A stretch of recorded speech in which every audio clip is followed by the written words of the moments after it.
Hello guys, welcome back to show 5. పోయే పోయే ఈ సినిమా పోయే, నాకైతే ఇంకా నమ్మకమే లేదులే. అలా ఉంది ఈ ట్రైలర్. Yes, OG. సో నిన్న గ్రాండ్ గా ప్రీలీజ్ ఈవెంట్ చేశారు. సో అదే ఓజీ కన్సెప్ట్. సో మొత్తానికి అయితే బిభస్తంగా ఎంజాయ్ చేశారు ఫ్యాన్స్. అండ్ మధ్యలో వాన వచ్చిన హ్యాపీగా ఎండ్ అయింది. బట్ ఇక్కడ ట్రైలర్ అయితే రిలీజ్ చేశారు భయ్యా. ఎస్, యూట్యూబ్ లో అప్పుడే వచ్చింది భయ్యా ట్రైలర్. అబ్బాయి రాలేదు భయ్యా. బట్ మరి ఎక్కడ చూసావరా? ఈవెంట్ లోనే చూసాను భయ్యా. సో చాలా మంది నాలాగే చూసారు ఈవెంట్ లో. సో ఆ ఈవెంట్ లో ట్రైలర్ చూసాక నాకైతే సినిమా దొబ్బింది పో అనిపించింది భయ్యా. ఎస్, ఫ్రాంక్ గా చెప్తున్నాను, సినిమాలో బజ్జు లేదు భయ్యా, పస లేదు. నిజంగా చెప్తున్నా, ట్రైలర్ లో మెయిన్ గా పసే లేదు అనిపిస్తుంది. అసలు ఏంట్రా, ఇంకా ట్రైలర్ సగం చూసి అప్పుడే చెప్పేస్తున్నావు, ఇంకా సినిమా ఎంతుంది అని చెప్పొచ్చు. నేను ప్రతి సినిమాకు కూడా ట్రైలర్ చూసిన తర్వాత ఒకటి ఫిక్స్ అయిపోతాను అనమాట. నాకు అప్పుడే అర్థమైపోతుంది ఈ సినిమా ఉంటుందా దూడుతా అని, అదే ఊడుతుందా అని. సో మొత్తానికి ఈ సినిమా ట్రైలర్ చూసాక నాకైతే షీటికే అనేలాగా అనిపించింది తప్ప నాకు ఎక్కడ కూడా కన్విన్స్ కాలేకపోయాను అనమాట. ఏముంది స్టోరీ? ఏమీ లేదు. స్టోరీ పెద్ద బొక్క. సో ఫ్యామిలీ డ్రామాలు కలిసి ఉన్నాయి, అదే ఫ్యామిలీ ఎమోషన్స్ కలిసి ఉన్నాయి, అండ్ యాక్షన్ సీన్స్ కలిసి ఉన్నాయి. సో హీరో హీరోయిన్ ఏదో రొమాంటిక్ అలా అలా కొంచెం కొంచెం కలిసి ఉంటాయి. ఓకే, ఇక స్టోరీ వైజ్ వచ్చేస్తే ఇక ఓజీ అనేవాడు ముంబైని వదిలిపెట్టేసి ఎక్కడో బతుకుతూ ఉంటాడు. సో వాళ్ళ ఫ్యామిలీతో హ్యాపీగా ఉంటాడు. బట్ ఈ ఓమి అనేవాడు ఆకాశమే హద్దురా అనేలాగా ఏలుతూ ఉంటాడు. వాడిని పట్టడం కాదు ఎవడి వల్ల, వాడే కింగు, వాడే మహారాజు, ఏం చెప్పలేం వాడి గురించి. సో ఓజీని కూడా సుస్సు ఓయిస్తాడు అనే రేంజ్లో ఉంటాడు.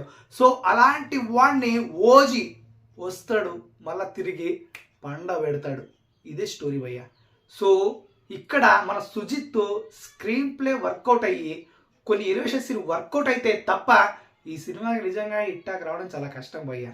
ఎస్, ఈ స్టోరీ లైన్కి మెయిన్గా అసలు ఎక్కడ ట్రైలర్ చూస్తే అక్కడ ఎక్కడ కూడా పవన్ కళ్యాణ్ గారి స్టఫ్ కనపడలేదు. అంటే లాస్ట్లో ఓజస్ కంబీరా అని అరుస్తాడు. అక్కడ అంతేలే, ప్రతి సినిమాలో చూసిందేగా అనిపించింది తప్ప కొత్తగా కూడా అనిపించలేదు నాకైతే. సో ఫ్రాంక్లీ స్పీకింగ్, మీరు ట్రైలర్ యూట్యూబ్లో వదిలిన తర్వాత చాలామంది చూస్తారు కదా, అదే ఫీల్ అవుతారు.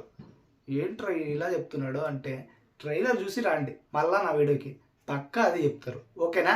సో ఇక ప్రతి చోట కూడా ఎలివేషన్ చేయడానికి పవన్ కళ్యాణ్ చూస్తున్నారు. సినిమా మొత్తం కూడా ఎలివేషనే ఉంటుంది పవన్ కళ్యాణ్కి. సో ఆ ఎలివేషన్ మాత్రం వర్కౌట్ అవ్వాలి. దరిద్రంగా ఉన్న స్టోరీ ఆ వర్కౌట్ కాకపోతే ఏదైతే ఉందో అది ఎలివేషను చాలా కష్టం. సుజిత్కి ఆ పట్టు ఉంది భయ్యా. సో సినిమాలో స్టోరీని బాగానే సెలెక్ట్ చేసుకుంటాడు. బట్ ఈ నెరేటివ్ విషయంలో మాత్రం చాలా స్లోడౌన్గా ఉంటాడు. ఇది మాత్రం నిజం. తను ఏదైతే సినిమా తీసాడో రన్ రాజా రన్, అది మాత్రం చాలా బాగా తీసాడు. ఎక్కడ కూడా మనకి స్క్రీన్ ప్లే బోర్ కొట్టదు, కథ కూడా చాలా బాగుంటుంది. ఇంక నెక్స్ట్ సాగుతో వచ్చాడు, అసలు ఆ స్క్రీన్ ప్లే చాలా స్లో నెరేటివ్ వెళ్ళిపోతుంది. అందుకే సినిమా దొబ్బింది. సో ఇది కనుక అదే స్లో నెరేటివ్ వెళ్తే సినిమా ఆకాశమే హద్దురా కాదు, సినిమా దొబ్బిందిరా అని బయటికి రావాల్సి వస్తుంది. సో మొత్తానికి ఇది భయ్యా. నాకైతే ట్రైలర్ చూసిన తర్వాత నా అనలైసిస్ అయితే, సో మీ అనలైసిస్ ఏదైతే ఉందో తప్పకుండా నాకు కంట్రోల్ తెలియజేయండి. నాకైతే ఈ సినిమా మీద చాలా హోప్స్ ఉండేవి. ఖచ్చితంగా సుజిత్ ఏదైనా మార్క్ సృష్టించబోతున్నాడని. పవన్ కళ్యాణ్ చాలా స్టైలిష్గా కనపడబోతున్నాడు, అందులో డౌట్ లేదు. బట్ సినిమా ఏ వరకు ఉంటుందో నాకు నమ్మకం లేదు దొరా, అంతే. సో మొత్తానికి ఇది భయ సంగతి. అయితే సినిమా నెగిటివ్ చేయాలని కాదు, బట్ నాకు అనిపించింది చెప్పా. సో మొత్తానికి ఇది. సో మీకేమనిపించింది ఈ ట్రైలర్ చూడగానే తప్పకుండా కంట్రోల్ తెలియజేయండి.